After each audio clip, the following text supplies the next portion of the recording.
वेदों में बहुत सारे मंत्र हैं, सभी मंत्र लगभग प्रार्थनाओं से भरे हैं। कुछ कर्मकांड के मंत्र हैं। एक बहुत ही प्रसिद्ध प्रार्थना का मंत्र है, ओम विश्वानि देव सवितर दुरितानि परासुभ यद भद्रम तन्न आसुभ। विश्वानि देव, हे परमात्मा, हे विश्व के देव, विश्वानि देव सवितर दुरितानि, सवितर दुरितानि, दुरितानि माने सारे दुर्गुण, दुख, क्लेश, कष्ट, बुरी आदतें छूट जाए, दुरितानि दूर हो जाए, सवितर दुरितानि परासुभ मतलब दूर हो जाए, मुझसे चली जाए मेरे पास से, यद भद्रम तन्न आसु, यद भद्रम, भद्रम कहते हैं कल्याणकारी, तन्न आसु वैसी, आसु मतलब मुझे प्राप्त हो जाए, मेरे पास आ जाए, कल्याण करने वाली आदतें, कल्याण करने वाले पदार्थ, कल्याण करने वाली वस्तुएं, समृद्धि देने वाली वस्तुएं मेरे पास आ जाए।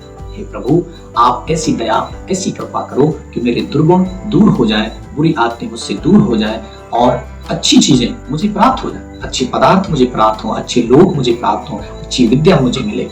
ऐसा वेद मंत्रों में क्यों कहना पड़ रहा है? क्योंकि मन का स्वभाव है, मन का कैसा स्वभाव है कि बुरी आदतों को स्वयं ग्रहण कर लेता है और अच्छी आदतें हमें सीखनी पड़ती है। कोई भी अच्छी आदत आपको सीखनी पड़ेगी, अच्छा ज्ञान आपको सीखना पड़ेगा, बुरी आदतें आपको सीखनी नहीं है, बिना सीखे आ जाए। क्या कभी आपने विचार किया कि ऐसा कोई इंस्टीट्यूट देखा आपने कि जिसमें कोई ये सिखाता हो कि आपको सिगरेट ऐसे पीनी चाहिए?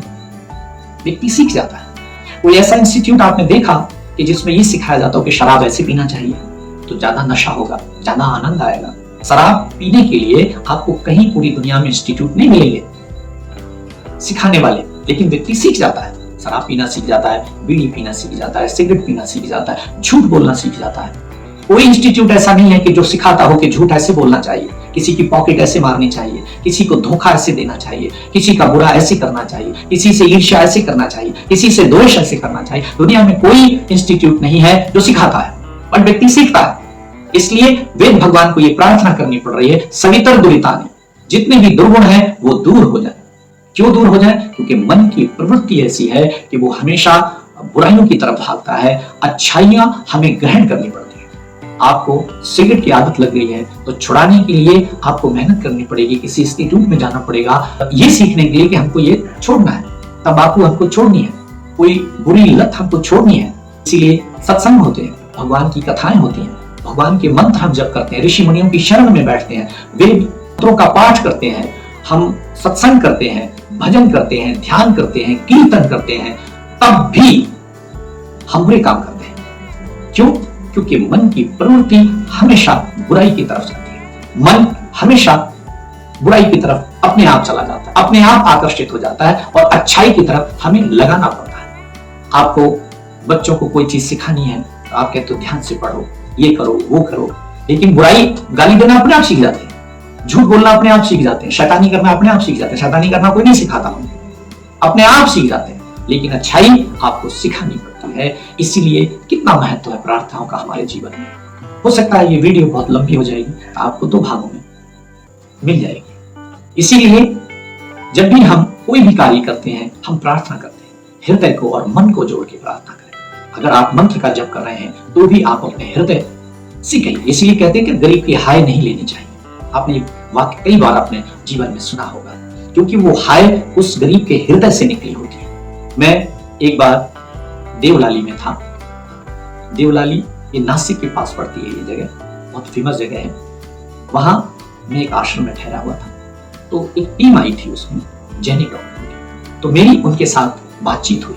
उस बातचीत में मैंने उनसे पूछा कि अकारण हमारे जीवन में उथल पुथल हो जाती है, सुनामियां आ जाती हैं, कोरोना आ जाता है, भूकंप आ जाते हैं, इनकी क्या कारण हो सकते हैं?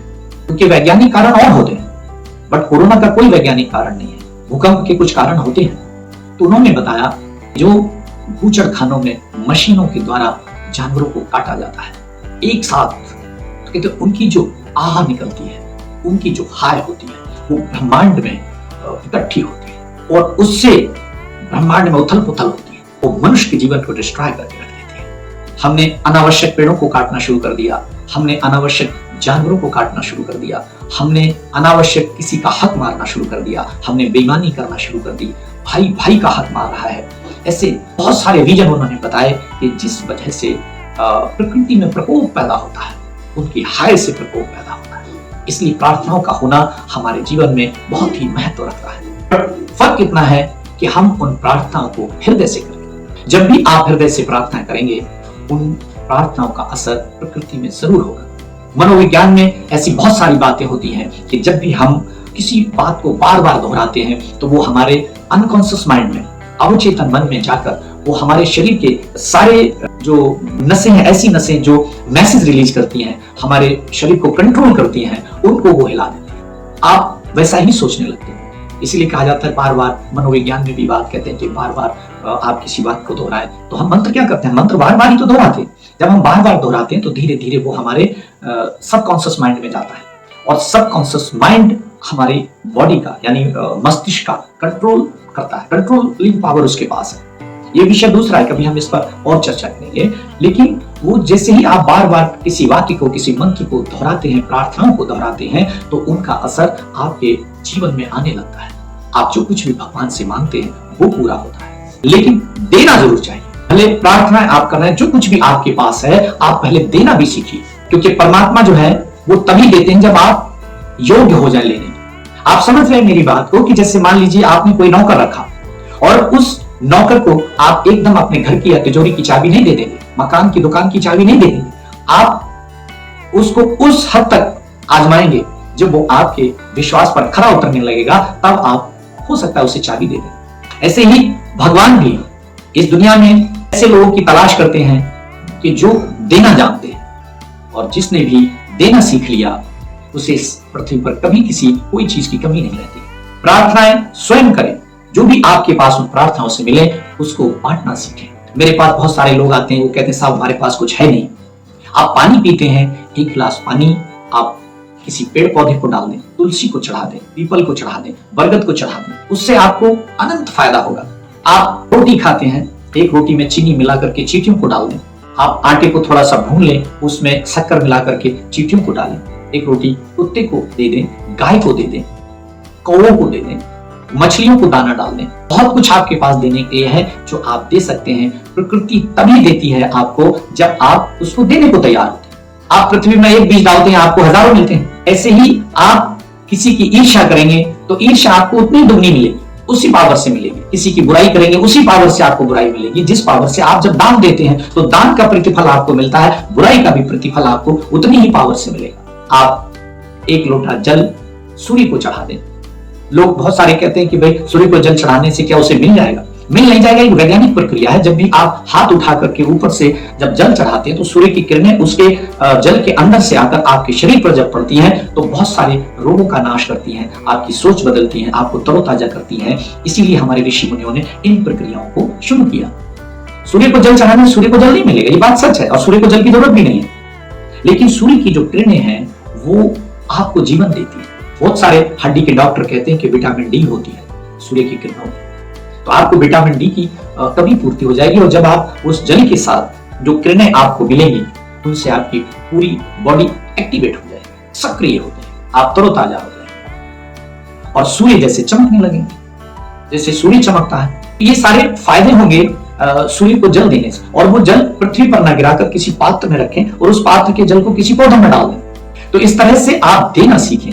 प्रार्थनाओं का महत्व तभी है जब आप अपने जीवन में कुछ देते हैं। हमारे यहाँ परंपराएं हैं कि गाय को रोटी देना, कुत्ते को रोटी देना, कौवे को रोटी देना। मैं एक बार गुजरात की यात्रा पर था, टंकारा में।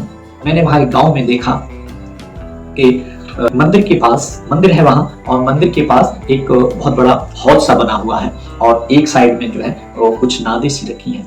तो लोग अपने घरों से रोटी लाते हैं तो नाद में डाल देते हैं, और वो बड़ा सा एक चबूतरा सा बना है, उसमें अपने घर से लाते हैं बाजरे का दाना, जवारी का दाना, वो डाल देते हैं।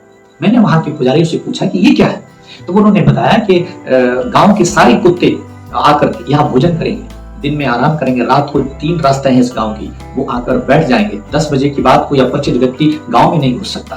और बाजरा वजरा खिलाने से उनके खेतों में पक्षी नुकसान नहीं करते, उनका पेट भरता है, तो वे आपको भी आशीर्वाद देते हैं, फल फूल रहे हो। लेकिन हम लेना जानते हैं, देना नहीं जानते। प्रकृति का नियम है, आप जितना बांटोगे उतना ही मिलेगा। तो बांटते रहिए, प्रार्थनाएं करते रहिए, तभी हमारा जीवन सार्थक होगा, तभी हमारे जीवन में प्रार्थनाओं का महत्व होगा और प्रार्थना आपको साक्षात दिखाई देगी। ऐसे अनगिनत किस्से मैं आपको बता सकता हूं, मेरी भी लाइफ में हुए हैं, जो प्रार्थनाओं से ही संभव हो पाए। आप भी प्रार्थना करें, अपने जीवन को महत्वपूर्ण बनाएं और लाभ लें। जय श्री राम।